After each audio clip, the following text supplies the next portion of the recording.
He was standing at the back of the rehearsal dinner when Clifton Bomeo raised his glass and said, "To a man who finally found the life he deserves." The room applauded. 43 people, all of them smiling, all of them certain they understood what that sentence meant. The chandeliers threw warm light across the long table. The flowers were white and deliberate. The caterers moved quietly at the edges of the room, like water finding its level. Elliot Voss stood near the doorway with a glass of water he hadn't touched and listened to people describe him. Clifton said he was a simple man. Clifton said he had always been humble, which Clifton meant as a compliment, which told Elliot everything he needed to know about how Clifton experienced the world. Clifton said Elliot was the kind of man who didn't need much, who was content with a quiet life, a modest income, a good woman beside him. The room nodded. Someone said, "Hear, hear." The woman at the center of the table, his fiancée, Dominique, lifted her glass and smiled at him across the candlelight with the warm, practiced ease of someone who had rehearsed the expression. She had not rehearsed it for him. She had rehearsed it for the room. Elliot knew this because he had been watching her rehearse it for 11 months. He had watched her calibrate the smile, watched her decide which version of softness to deploy for which audience. Watched her perform love with the precision of someone who understood that love, performed correctly, was the most efficient currency in certain transactions. He was not angry. He was not sad. He was simply watching, the way he had always watched, from the doorway of rooms he was technically inside. Tomorrow, they were supposed to get married. He set his water glass on a side table and looked at her, at the dress she had chosen for tonight, at the way her hand rested on the arm of the chair as if she owned the chair, at the way her eyes moved around the room, counting the value of each person present. And he thought about his mother, who had died 9 days ago, and about the documents Dominique's attorney had couriered to his grief-fogged apartment 4 days after the funeral, and about the single sentence his mother had said to him when he was 19 years old, and the weight of what he was going to inherit had just become real to him. Find out who they are before you show them who you are. He had spent 11 months finding out. Tomorrow, he would show her. Before we go further, tell me in the comments where you're watching from today. I always love seeing how far these stories travel. And if you enjoy powerful, emotional stories filled with betrayal, secrets, and unforgettable revenge, don't forget to subscribe to Black Plight Tales, because this story, it only gets crazier from here. The rehearsal dinner wound down by 10. People hugged him with the particular warmth of people who believe they are witnessing something uncomplicated and good. Clifton clapped him on the shoulder. Dominique's mother held his hand with both of hers and said she was so glad her daughter had finally found stability.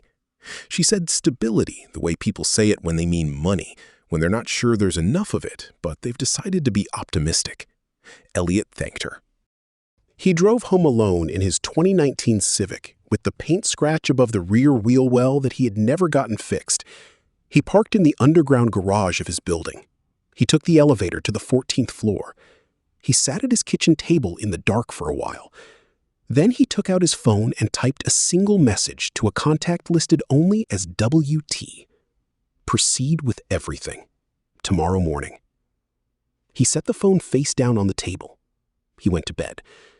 He slept without difficulty, which was something people would later find hard to believe. 11 months earlier, Elliot Voss had been a man that nobody looked at twice. This was intentional. He was 38 years old, medium height, medium build, the kind of face that registered as familiar without ever becoming memorable.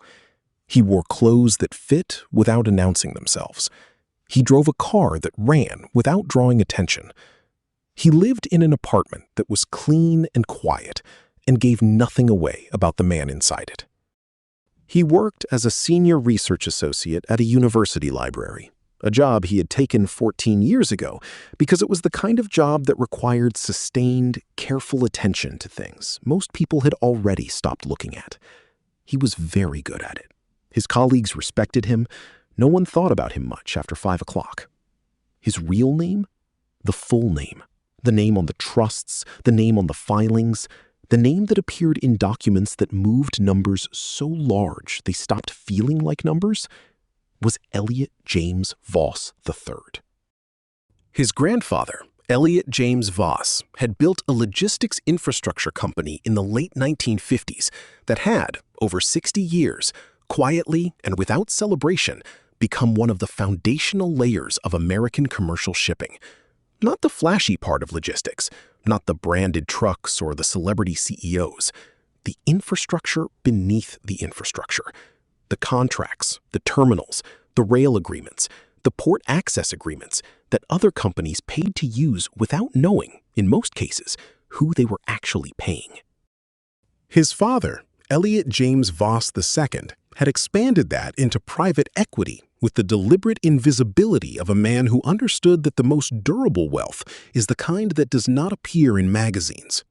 He had also endowed 3 university research centers under a family foundation name that bore no resemblance to Voss. He had funded 2 hospitals and a municipal water treatment upgrade in a mid-sized southern city that still didn't know where the money came from. When Elliot James Voss II died, he left his son an estate valued at $51 billion across 11 holding entities, 4 of which were registered in states where disclosure requirements were minimal and enforcement was theoretical. Elliot James Voss III had learned early and permanently that this number was not the point. The point, the thing his mother had said to him at the kitchen table when he was 19 and the lawyers had just left, and the full shape of what he was going to become had just landed on him like something heavy, was that the number made it nearly impossible to know, with any certainty, why anyone was near you. "You'll always wonder," she had said, "unless you make it so there's nothing to wonder about." He had made it so. He had taken the library job because he loved research and because it was the kind of job that made people file him under modest and stop looking. He had kept the apartment in the mid-range building because it was well located and quiet, and because no one who knew him from the library would expect anything different. He drove the Civic because it was reliable. He wore the clothes he wore because they were comfortable. None of it was performance. He genuinely did not care about the signals that wealth was supposed to send, because he had grown up understanding that those signals were primarily useful to people who needed to borrow someone else's importance. He had one rule about relationships. He would not begin them as Elliot James Voss III. He would begin them as Elliot, the librarian, the quiet man with the scratch on his car. If something real grew from that ground, he would eventually show the rest. If it didn't grow from that ground, then whatever grew was not real, and no amount of disclosure would make it so. He had applied this rule twice before Dominique. Both times, it had worked as a diagnostic.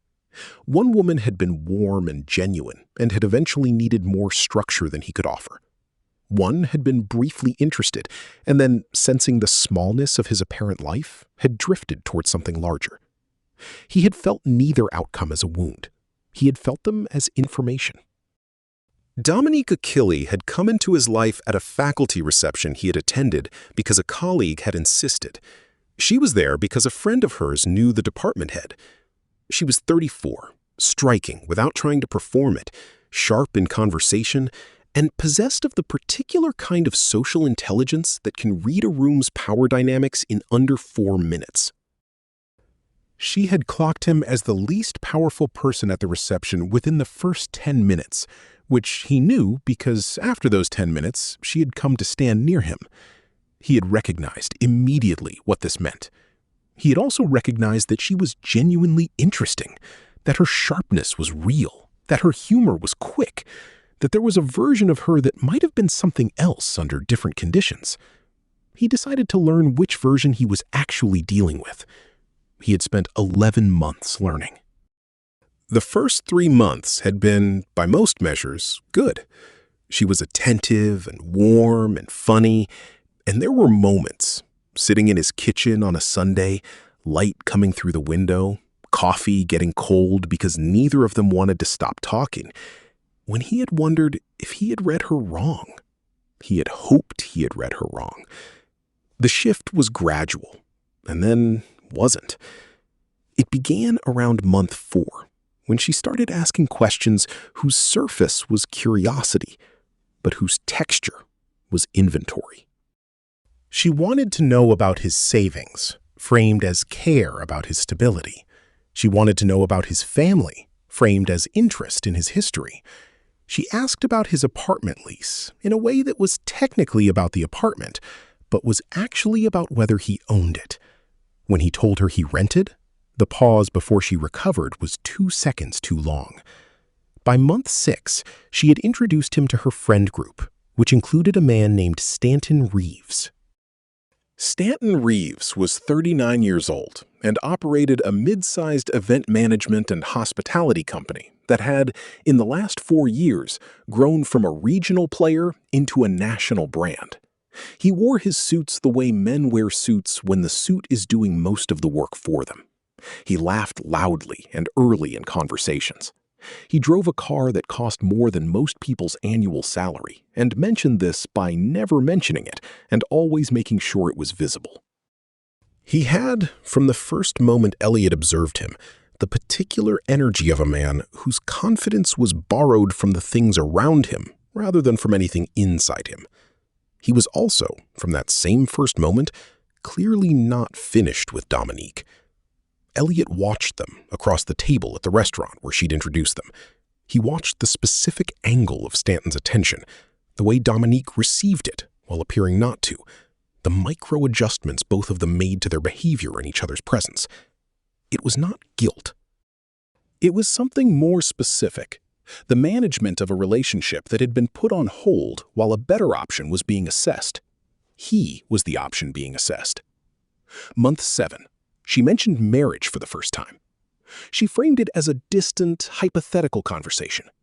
He noted the way she watched his face while pretending to look at her coffee. Month 8. Stanton Reeves' event company opened a new headquarters in the city's most expensive commercial district. Elliot read about it in a business newsletter because he read business newsletters the way most people read the weather, habitually and without urgency. He noted the address. He noted the landlord. The landlord was a real estate holding entity called Meridian Property Group. Meridian Property Group was one of 7 subsidiaries of a holding company called Eastlight Capital. Eastlight Capital was one of the 11 entities that constituted the estate of Elliot James Voss III. He had owned the building that housed Stanton Reeves' new headquarters for 6 years. He had never visited it. Month 9, Dominique accepted his proposal. She cried in a way that was beautiful and specific, and that he watched carefully without showing that he was watching. The tears were real. The emotion was real. What the emotion was about was the question. Month 10, they began planning the wedding. She was decisive and particular in ways that told him she had been planning this for longer than 10 months. The venue she wanted cost more than most people spent on a car. The guest list expanded in directions that were entirely hers. He agreed to everything. He was not being passive. He was being a scientist. Month 11, his mother got sick. It happened fast, the way it always happens when it is serious. A week of symptoms that seemed manageable. A diagnosis that was not. And then a decline so rapid, it felt like the world was erasing her before he could memorize the last details of her face. She died on a Wednesday morning. He was holding her hand. He took 3 days alone. He did not call Dominique on the first day. She called him, and her voice was warm and careful, and she asked if he needed anything, and he said no, and the conversation was short. On the second day, she came to his apartment and made tea and sat with him and said the right things in the right order, and he felt, for one moment, the pull of the other version of her, the version that might have been something else. On the fourth day after his mother's death, a courier arrived at his apartment with a sealed envelope from an attorney's office he did not recognize. Inside was a proposed prenuptial agreement and a request that it be signed before the wedding. He read it twice. The agreement was structured in a way that was either extraordinarily coincidental or had required specific knowledge of which of his assets to target.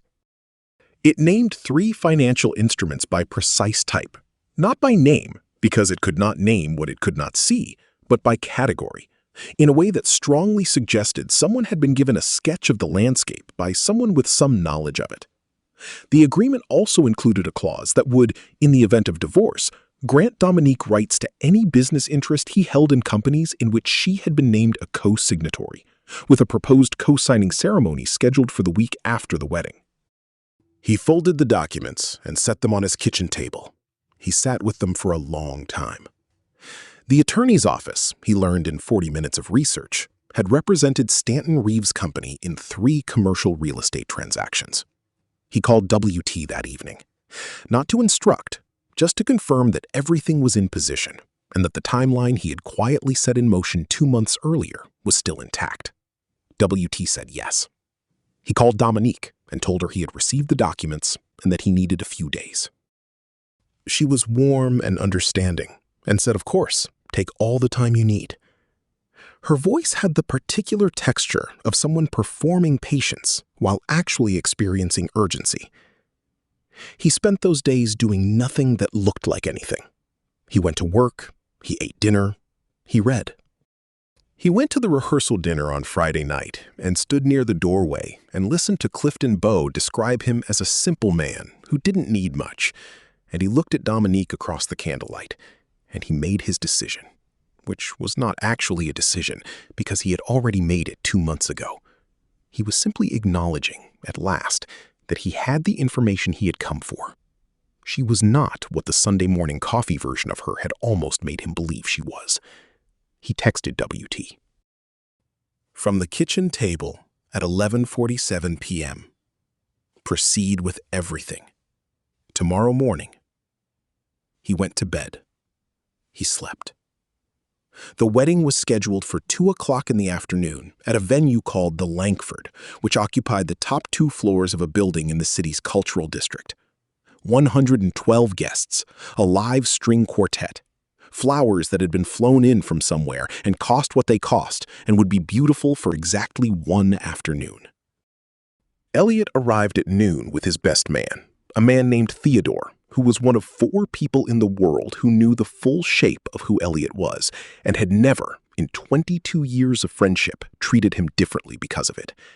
Theodore was steady and quiet and had a face that didn't move much, which made him ideal for what was going to happen in 2 hours. "You're sure?" Theodore said. It was not a question. "Yes," Elliot said. "She doesn't know." "No." Theodore nodded. He straightened his tie. He said nothing else, which was one of the reasons Elliot had kept him close for 22 years. They went upstairs. The room was already arranging itself, florists doing last adjustments, the string quartet warming up in a corner, early guests finding seats and talking in the way people talk at weddings before anything has happened, which is with a specific optimism that is partly genuine and partly a social agreement to behave as if the world is arranged the way it should be. Stanton Reeves arrived at 12:40. He wore a suit that cost a significant amount and moved through the room with the ease of a man who believed himself to be the most interesting element of any space he entered. He had been invited because Dominique had insisted, and Elliot had not objected. He found a seat 3 rows from the front, on the groom's side, which was a very specific choice, and shook hands with people and laughed at the right moments and positioned himself correctly, which is to say, visibly. Elliot watched him from the side room where the groom typically waits. He felt nothing in particular about Stanton Reeves. He had spent 2 months making specific and methodical moves against Stanton Reeves's company, none of which involved anger and all of which were now complete. And he felt about those moves the way a surgeon feels about a procedure that has gone exactly as planned. Not triumph exactly, more like the quiet satisfaction of precision. At 1:45, he got a text from WT. All positions confirmed. Board notification delivered. Lease termination executed. Filing stamped 9:02 a.m. today. He put the phone in his jacket pocket. At 2 o'clock, the string quartet began playing. He walked to the front of the room and stood at the altar and faced the aisle and looked at the people assembled there. All of them turned toward the back of the room, waiting for Dominique. And he thought about his mother at that kitchen table and about everything she had understood that she never had to explain twice. The doors opened. Dominique walked. She was in white, and she was beautiful, and she walked with the deliberate, measured pace of someone who understood that this moment was being watched and had prepared for that. Her father was beside her. She was smiling, the version of the smile that he now knew very precisely. It was the one for rooms, not for him. She reached the altar. Her father kissed her cheek. The officiant stepped forward, and Elliot turned to face the room. Not her, the room. The shift in his body was small, a quarter turn, but it was enough. The officiant paused. Dominique's smile held for 3 seconds on reflex before her eyes registered what his body was doing. He spoke. "I want to thank everyone for being here today. I mean that without reservation. You traveled and you dressed and you took the time, and I recognize what that costs." His voice was even, not loud, not performing, just carrying.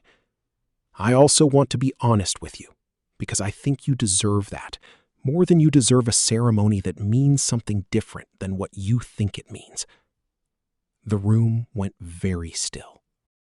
The kind of still that happens when the social contract breaks down without warning, when the thing everyone agreed to perform is no longer being performed, and nobody knows yet what comes next. Dominique said his name. Once. Quietly. He did not look at her. I spent 11 months trying to find out whether the woman I was standing next to wanted me or wanted what she believed I didn't have. I have been, for purposes of this investigation, a librarian who drives a used Honda and rents a 14th floor apartment and does not own very much. I was testing a hypothesis. I now have my results. 4 days after my mother died, Dominique's attorney, who I have since confirmed has represented Stanton Reeves in multiple business dealings, delivered a prenuptial agreement to my apartment that was structured around financial instruments that would require inside knowledge to even know existed. That document was delivered during the window when I was most likely to sign something without reading it carefully. I read it carefully. He paused. I also want Stanton to know something specifically, since he is here. Stanton did not move. His face was doing something complicated. The building your new headquarters opened in 4 months ago is owned by a subsidiary of Eastlight Capital. Eastlight Capital is part of my estate. I have owned the building for 6 years. I terminated the lease this morning. Your legal team will have received the notice approximately 4 hours ago. Somewhere in the room, a phone vibrated. Stanton reached into his jacket. Additionally, through a series of acquisitions executed over the past 22 months, I hold 53% of the outstanding shares in Reeves Hospitality Group through a beneficial ownership position in 3 shell entities. I have never attended a board meeting. I filed for board representation this morning at 9:02. Your CFO will have received that filing. I expect he has been trying to reach you. Stanton was looking at his phone now. His face was the face of someone watching a building they own catch fire from a distance. I'm not doing this to hurt anyone, Elliot said, and he meant it, which was the part that would be hardest for them to accept. I'm doing it because I believe in complete information. I think everyone in this room should have it. He turned to Dominique now, for the first time since she had walked the aisle. He looked at her directly, quietly, the way he had looked at her from the doorway of rooms. She was not crying. She was too controlled for that.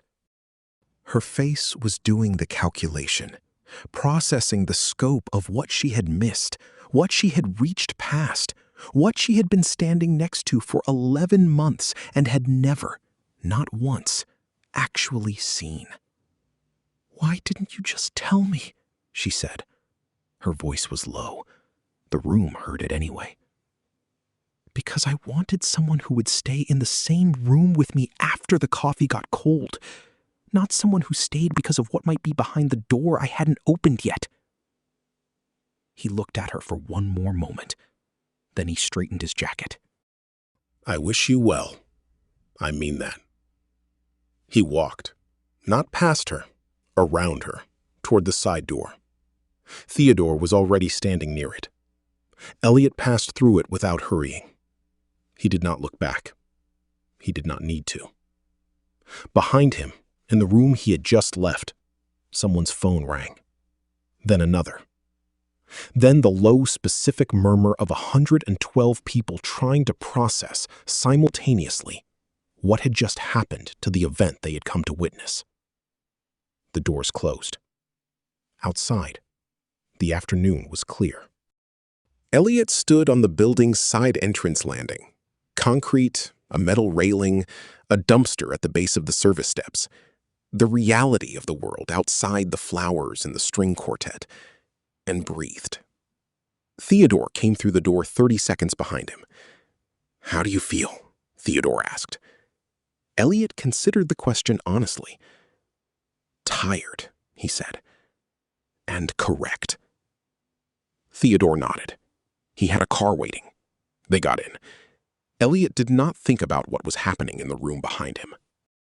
He thought about his mother and about a Saturday morning when he was 7 years old and she had taken him to a farmer's market and let him pick out an orange because he had wanted one specifically, and about how the orange had been exactly as good as he had hoped, and about how she had looked at him while he ate it with the particular quality of attention that meant she was memorizing him, storing the image of him happy in some place she intended to keep. He thought, "I would like to find someone who looks at me that way." He looked out the window at the city moving past. He thought, there is time. In the weeks that followed, information settled over the situation like weather. The board filing landed the morning of what would have been the wedding and was immediately material. Stanton Reeves had built his company on the assumption that his ownership structure was clean and final. He had taken on significant debt to fund the national expansion, debt packaged through a private credit vehicle that had, 17 months earlier, been quietly acquired by one of Eastlight Capital's subsidiary funds. The margin terms on that debt included a standard acceleration clause triggered by a change of control event. A 53% beneficial ownership filing constituted a change of control event. The acceleration was automatic. The margin call arrived, as Elliot had told the room it would, on a Tuesday. The amount was not something Stanton could meet in the relevant window. His CFO spent 48 hours trying to find a bridge solution. None materialized. The collateral was called. The Langford, the venue where the wedding had taken place, or rather where the wedding had begun and not been completed, was a property that Stanton had been in advanced negotiations to acquire. The seller had been preparing the transfer documents when, on the Monday following the wedding, the seller received communication from Eastlight Capital expressing prior interest and right of first refusal under a clause in the seller's original purchase agreement that had been dormant for 4 years. The transfer to Reeves Hospitality did not proceed.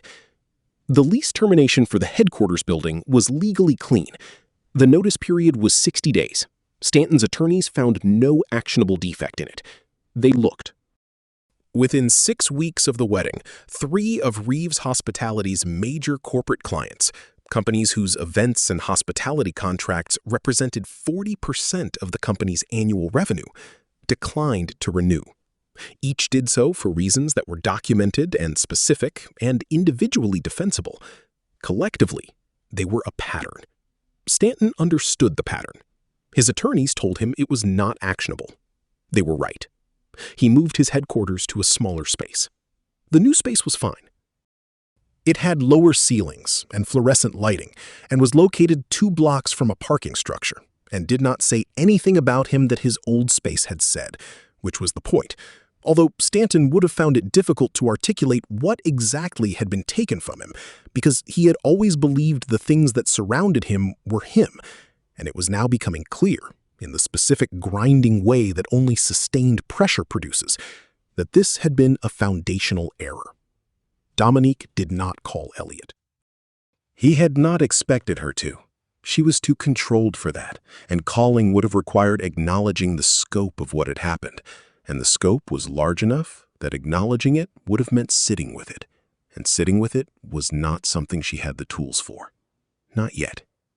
Maybe not ever. She returned to the life she had been living before Elliot, which was a life that had felt insufficient to her in ways she had never examined directly. The friend group that had seemed so solid, that had been so warm and present during the months she was planning the wedding, adjusted its orbit in the months after. Not cruelly, just practically. Proximity to aspiration is a renewable resource. Proximity to a very public, very specific, very documented failure is not, and people have limited time. She moved apartments. The new one was fine. It had a good kitchen and a view of a park, and she cooked more than she had before, which surprised her. She was a good cook. She had always been a good cook, and had spent a long time treating it as a minor fact rather than a pleasure. She thought about Elliot sometimes, not with anger. Anger requires a belief that you were wronged, and the specific quality of the thing he had said at the altar, "I wanted someone who would stay in the same room with me after the coffee got cold," was too particular to carry anger comfortably. She thought about it instead with the particular discomfort of someone holding a diagnosis that is accurate and late. She had been looking at the door he hadn't opened. She had looked at it with such focus that she had forgotten to look at the man standing beside it. She didn't call him, but she thought about it. She would think about it for a long time. Elliot went back to work the Monday after what was supposed to be his wedding. His colleagues, who knew nothing specific, noted that he seemed quiet, which was not unusual.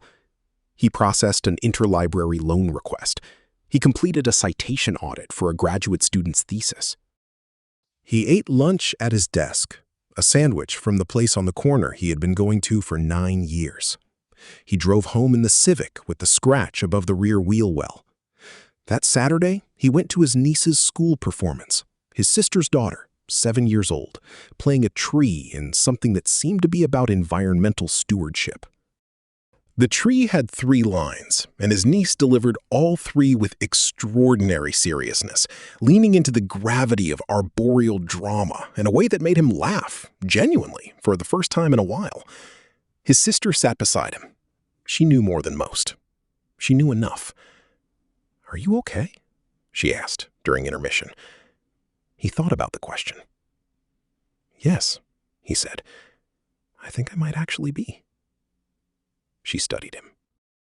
She was the person who knew him most fully and had known him longest and had watched him apply their mother's rule across every relationship he had attempted. She wasn't real, she said. Not cruelly, just as a fact.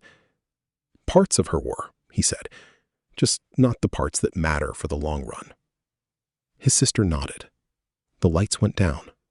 The second act began.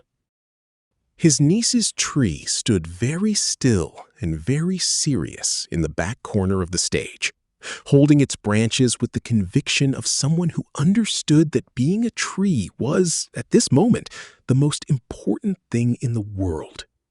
He watched her. He felt the afternoon settle around him. The folding chair was uncomfortable. The auditorium smelled like old carpet and construction paper. It was entirely ordinary. He was entirely fine. 6 months after the wedding, Elliot sat in the same chair at the same kitchen table where he had sat with his mother's memory and the prenuptial documents and the quiet, specific weight of 11 months of watching someone be who they were. He had not started looking. He was not in a hurry. He understood, with the clarity that only comes from having run the experiment and read the results, that what he was looking for was not a type or a category. It was a quality. The quality of someone who would stay in the room when there was nothing in it except the two of you and the coffee and the light. He had the rest of his life to find it. He would find it, or he would not. Either way, he was not going to find it by settling for its approximation. He was $51 billion, and no rush at all. He was undeniable. WT, in the months after the wedding, quietly began unwinding the most aggressive of the counterpositions against Reeves' hospitality. Not out of mercy, out of completion. The lesson had been administered. Elliot was not interested in ruin. He was interested in accuracy. He had wanted a precise thing to happen. He had wanted the exact shape of what she had done and what Stanton had done and what the prenuptial documents had been designed to do to become visible to everyone who was present. That had happened. The rest was administration. He retained the equity position in Reeves' hospitality. He had no reason not to. It was a performing asset. Stanton Reeves was, whatever else he was, competent at running his company. He was just competent in a way that had been built on ground he did not own, and now he knew that, and the knowing of it would change the way he moved through the world. That was not nothing. The building lease was eventually renegotiated. Stanton signed with a different entity. The terms were standard. The new office was 2 floors smaller than the old one, and had the fluorescent lighting and the lower ceilings, and was entirely functional. People adjusted to it, the way people always adjust to the version of things that is smaller than the version they planned for. There's a question that stays with this story after everything else fades. Elliot Voss had the information. He had $51 billion and the legal architecture and the quiet certainty of a man who had spent his entire adult life preparing for exactly this kind of moment. He had everything he needed to simply walk away silently, to call it off the day he read the prenuptial documents, to return the ring, to issue a statement through an attorney, to dissolve the whole thing without a room, without an audience, without a word of public accounting. He chose the altar instead. He chose 112 witnesses. He chose to say, in a voice that carried, exactly what had been done, and by whom and how, with complete specificity, in front of everyone she had invited to celebrate her win. So ask yourself this, was that justice? Or was it something that justice is too clean a word to cover? Because he did not raise his voice, he did not threaten, he did not take anything that wasn't legally his. He told the truth, in public, at the moment when the truth would land with the most weight, to the audience that would carry it furthest. The question isn't whether he was right to do it. The question is whether we can tell the difference between a man who acts from justice and a man who acts from something colder than justice, and whether, honestly, sitting here watching this story end, we even want to.